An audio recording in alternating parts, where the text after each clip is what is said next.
Here's a sneak peek from today's episode. We want to be ahead of the game. We want to make sure that we're really knowledgeable about what is coming down the pipe so that we can make sure that our products are staying up to speed with that as well. I love nothing more than when somebody on our team comes to me and says, I'm really passionate about this topic. Can you help me write a blog post on it? I'm like, the answer is always yes. Welcome to the Content Amplified podcast, brought to you by Masset. Our goal is to help you get more from your marketing content. Each episode is a 10 to 15 minute interview with industry experts that share amazing insights to help you squeeze as much juice from your content as you possibly can. Here's today's interview. Welcome back to another episode of Content Amplified. Today I'm joined by Jessica. Jessica, welcome to the show. I'm excited to have you here. Jessica, this is going to be a fun subject and really a fun conversation. It's going to be something I think that a lot of people can relate to. But before we dive into that, let's get to know you. Just a couple things we love to have our guests do is catch us up on your career and background real quick. And then another question I just love is, what do you love about content and marketing? Unique sort of career path started in education. I was a public school educator for 20 years, finished my career there as a director of communications for a public school district, and had an opportunity to sort of parlay those skills into a formal marketing role in an ed tech company, Education Advanced, and loved every minute of it. Wild ride for sure, but love how I'm able to sort of couple these skills for the next thing. And what I love about content marketing is really just the storytelling. I loved that part of my job at the district, really letting people peek behind the curtain, if you will, as to what we were doing. My superintendent used to say, if you don't tell our story, somebody else will. So if we can kind of be ahead of that and just make sure folks know who we are and why we come to work every day, it's a choice. We get to do this thing.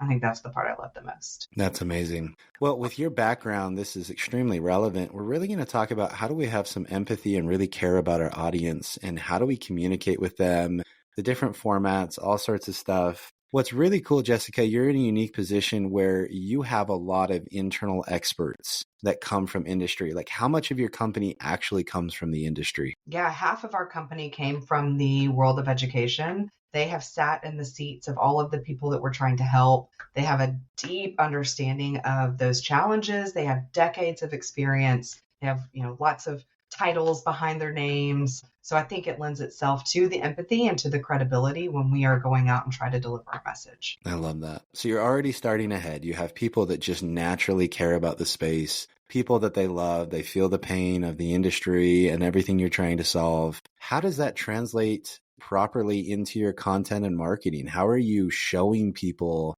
really just how deeply you care? How does that come across the different channels and different formats and mediums? Yeah, so we, like a lot of companies, almost every company out there now with the digital space, we're writing SEO content. We're trying to make sure that we are visible for the folks that we're trying to serve. Although I will say it's a little harder in the space that we're in this sort of education operations space, this sort of management space. People don't go to Google and say, how do I track my students' graduation rates without a spreadsheet? That's not what they're doing. So we have to get a little bit creative in the SEO work that we're doing. But the flip side of that is we have people who are deeply passionate about the challenges that we're trying to solve.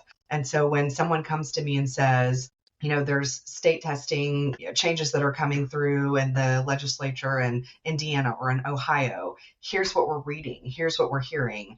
How can we put something out that will really help our folks? We want to be ahead of the game. We want to make sure that we're really knowledgeable about what is coming down the pipe so that we can make sure that our products are staying up to speed with that as well. I love nothing more than when somebody on our team comes to me and says, I'm really passionate about this topic. Can you help me write a blog post on it? I'm like, the answer is always yes. I love it. So it sounds like the internal team, you're giving them platforms to create their own content. You're helping them with that. So do you have a lot of thought leaders? How does that work with multiple authors in different viewpoints? What are some of the pros and cons? How do you kind of approach that to really let people have that outlet or the opportunity to share what they care about? Yeah, it works a couple of different ways in our company just because I love content so much and I love to write. Sometimes it is just a conversation like we're having right now where I'll record it and I'll make notes and I'll use the transcript and I'll do like some ghostwriting. It's their original thoughts, but I think folks are sometimes intimidated by writing content. And I'm always like, come on, come with me. It's okay. Like everybody's a writer. I can help you do this. So, a lot of times it looks like that. Sometimes for our folks internally who are excellent writers, are highly educated and highly skilled, they will just write the content and we call it a critical friend. Like, just let me be your critical friend. I'll look it over. I'll make sure that it sort of matches our brand voice and, that it is leading to the product. Of course, we don't want to lead with the product, but we do want our content to point to our solution. So we've just sort of found, I think, a really good synergy. And I think it's to how you approach your team. I am very non-threatening. I'm very approachable. I think too, because I was an educator, we're not this sort of business first mentality. They trust me that I'm going to do what makes the company look good, but I want to help them develop their thought leadership brand as well. I love that. So when this content comes out, is it under the name of the business or the individuals? How do you kind of weigh out those different options to really benefit everyone involved? Great question. So these all live on our Education Advanced blog, but it's under their byline. So, they get the glory, if you will. And then I encourage them. We will post things out on our social media channels as well. But we all know the reality is it's like when you're scrolling, if there's a company that posted something, it may or may not catch your eye. We're trying to empower them, leverage your channels, leverage your networks, like reach out to people specifically who would benefit from that. A great example is the Ohio blog that we recently did about these, state mandated legislative changes that are coming with student assessment. That's a big group of people that we're trying to help. So if they are putting that content out and they are, getting this into the hands of the folks that we're trying to serve, it comes across as a lot more authentic. Very cool. So when you're actually creating the content, you said that you love to write content and you can help people be a critical friend. What are some techniques and strategies that can really portray the empathy and the love and the concern inside of the content so people know it's not just an advertisement? I like how you put it. It's not starting with the product, but it's leading to the product. What are some techniques that everyone can kind of learn from to really show their audience that they genuinely care? Yeah, that's a great question. And I'll be honest, it's something we could probably do better. I think it goes back to people are sometimes they're hesitant to share their own personal experiences. But I think that's where it really comes in, especially in these blog posts. If you were a superintendent and you had this challenge when you were sitting in that seat, other superintendents want to hear about that experience that you had and how you overcame it. So, man, I'm really glad you just said that because that's probably something that I'm going to go back to my team and sort of practice what I preach here, that we definitely need to be infusing more of our own stories into that content. But I think too, if it's just, again, this is not content that was written by AI. This is not content that was written by, an SEO contractor. This is content that our internal team is writing. And I think that heart and that passion and that authenticity naturally comes through when you take that approach. I love that. One of my biggest elements is, and I absolutely love AI. I think it's an incredible technology. I think it's wonderful for sure. What I love that you're talking about is what AI can't mimic are the actual experiences and the stories that we have to tell, the experiences where, in your case, where you have so many to draw upon, half of your business is sat in those seats and said, here was the headache that I had and here are the solutions. And they may not all point to your product, but there are at least solutions or at least I didn't even come up with a good solution, but I know I felt your pain. And things like that to really share that story. So I love that focus, that emphasis, because I think unique storytelling is really, really powerful. And really, it's what AI can't replicate. It's what it can't do. It never will be able to in the proper elements. So when you're looking at it and you've written this really impactful content and you're trying to get it out there, how are you utilizing channels? What channels have worked really well for you? And I know it's very industry specific, but how have you found success in those areas of getting that message out to different kinds of people in your space? Yeah, I mean, like everybody, we're leveraging social media. I think our social channels, we put content out, great. People see it, great. We don't get a lot of engagement there.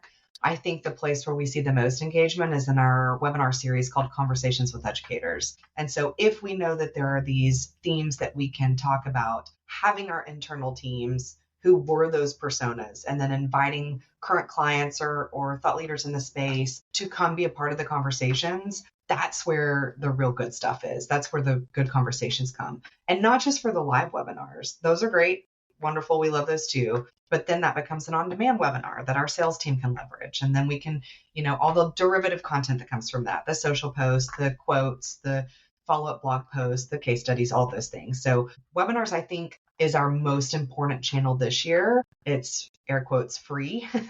It's just the time and energy to put it together. But the power and all that derivative content, that's the good stuff. I love it. Now, you mentioned something quickly there that I want to double click into if you're okay with it.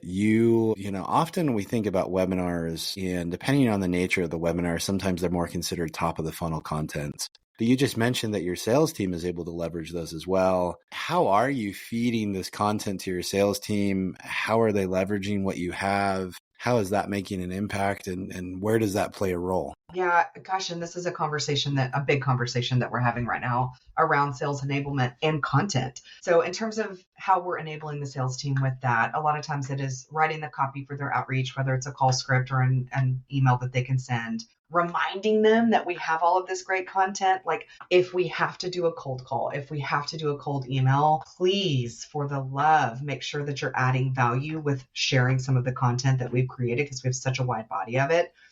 Another conversation that we're having too is around gating and ungating. Historically, we have gated our sort of high value content, and breaking news, literally just this quarter, we're like, we're not doing it. We're not doing it anymore. We're going to give it all away for free. The way people act, me as consumers, like, please don't make me give you something just for a PDF ebook. Like, I'm just not ready there. So this quarter, TBD on how this helps us move things forward, but we're just going to give it all away for free and continue to educate and hopefully lead them to us through delivering great content all the time. I love that. I love that mentality. You'll have to keep us posted on the progress because I know it's not necessarily the short-term play that everyone hopes for, but on the long-term side of things, I know a lot of people have had a lot of success with that specific methodology. So one final question, because these episodes go by so quick. With this huge amount of internal resources, and you've mentioned how you've talked to them, things like that, how do you incentivize and encourage internal resources to take the time away from their daily jobs and actually participate in creating content? I mean, you've said there's always going to be people that are on top of the news. They come to you, I'd love to write this content.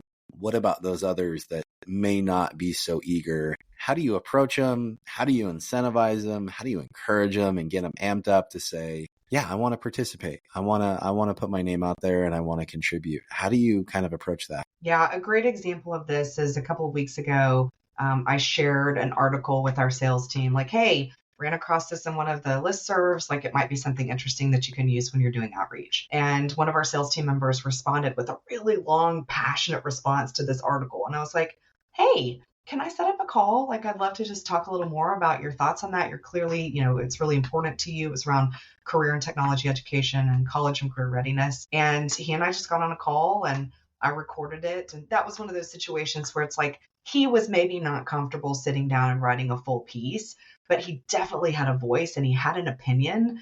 And so I ended up writing something for him. He and I got it to a place that we felt good and we published it. I think the other thing too is for our team anyway, because they did come from the education space, our love language is praise and recognition. So when we have our all hands meetings and we do these like shout outs and spotlights, I am always raising my hand to say, thank you to Kim for being our webinar host. Thank you for writing that blog post about the new legislation. It feels good to be recognized by your internal team, sometimes more so than getting this sort of glory of seeing it published on the website or going out on socials, especially when your senior leadership team and your CEO are on those calls and they're seeing that you are a thought leader for our company. I think that goes a long way and it doesn't cost a penny. I love that. And I love how you're hunting for those opportunities to give people that platform. Like you said, there was that email. Clearly, there's a passion. I'm sure there are meetings where people are piping up and saying a lot of comments about a specific subject. That's an opportunity to say, hey, let's pick your brain and let's turn this into content. I think there's a lot of cool opportunities right there. Jessica, this has been amazing. Thank you so much for the insights. Clearly, you know what you're talking about. I love the passion for what you're doing and really just benefiting your audience. I think it's absolutely the right way of doing content and marketing. So thank you for being a great example there and sharing these insights. If anyone wants to reach out and connect with you online, how and where can they find you? Yeah, so I'm on LinkedIn. I'm EdTech Chic on LinkedIn, and same on Twitter as well. Always looking to grow my network. That is just one of my favorite things when somebody reaches out and is like, hey, do you want to be friends? Do you want to be marketing friends? The answer is always yes. I love it. I love it. Well, Jessica, again, thank you so much for the time and the insights today. Really appreciate it. I enjoyed it. Thank you for listening to the Content Amplified podcast. Please subscribe and leave us a review. And for additional ways to get more out of your content, visit our website at getmasset.com. That's getmasset.com. And tune in next time to the Content Amplified podcast.